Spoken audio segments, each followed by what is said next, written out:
So we started with absolutely nothing. I held my hands up at the time to their teacher, said, listen, I can't start with nothing. He said, yes, you can. I said, what do you need?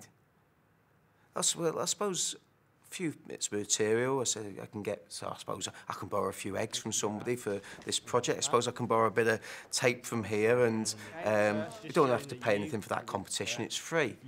And so we did literally start with nothing. Schools sort of notoriously hoard stuff, you know, you'd be amazed what you can find. So if you're, you know, got a spare half an hour, I suppose, you know, it's finding what equipment and kit they've got. I mean, loads of the stuff we do, just stuff that we've managed to find around and then worked around it and, you know, sort of created activities.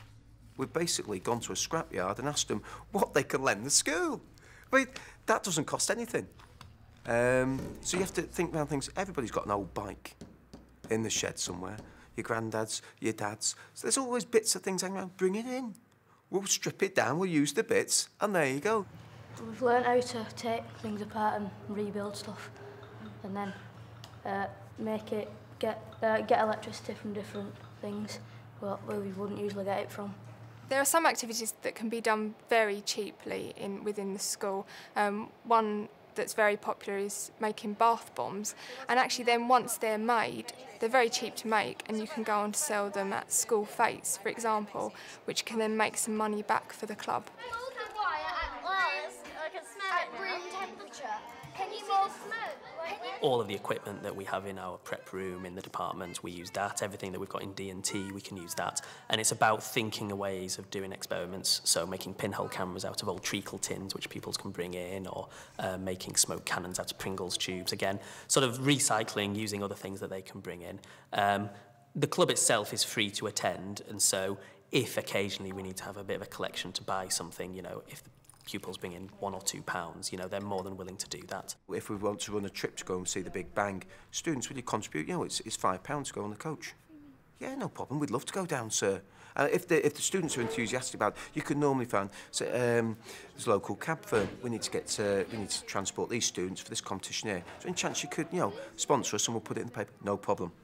So it's a case of having to work with people, knowing that there's not much money to work with, but if you're enthusiastic, there is funding pots out there, but they're not necessarily the be-all and end-all. There's normally a way around things. But making like little robots here, it's nothing that I've always wanted to do it, but it's never something that I thought would actually happen. But STEM here has helped. There are quite a lot of people around that are prepared to come in and talk about for a couple of hours and give up an hour or so of their time, a couple of hours of what they do. An earthquake on the south, the surface waves would be moving. One of the big decisions that we did make early on was to have lots of different activities, which then in turn means you've got to potentially buy lots of different kit. But it was very much in the forefront that it was going to be stuff that we're going to be able to use again and again and again and again, and that has made a huge, huge difference.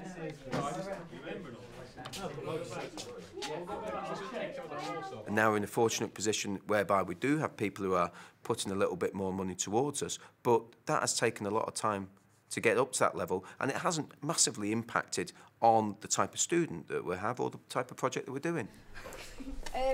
Well, the balloon is made of latex. They've done lots of activities when they've wanted to go on trips and when we wanted to get to places and do stuff, and the funding's not available. We've done activities around school and staff have been happy to contribute, and they've done the odd thing outside, like packing bags and stuff like that, but it's like car washes and the occasional thing they get involved in, like throwing sponges at teachers and stuff like that. It always goes down well. If they want to do something, they're determined to do it, and they're willing to spend and, you know, use as much of their own free time if necessary to get where they want to get to.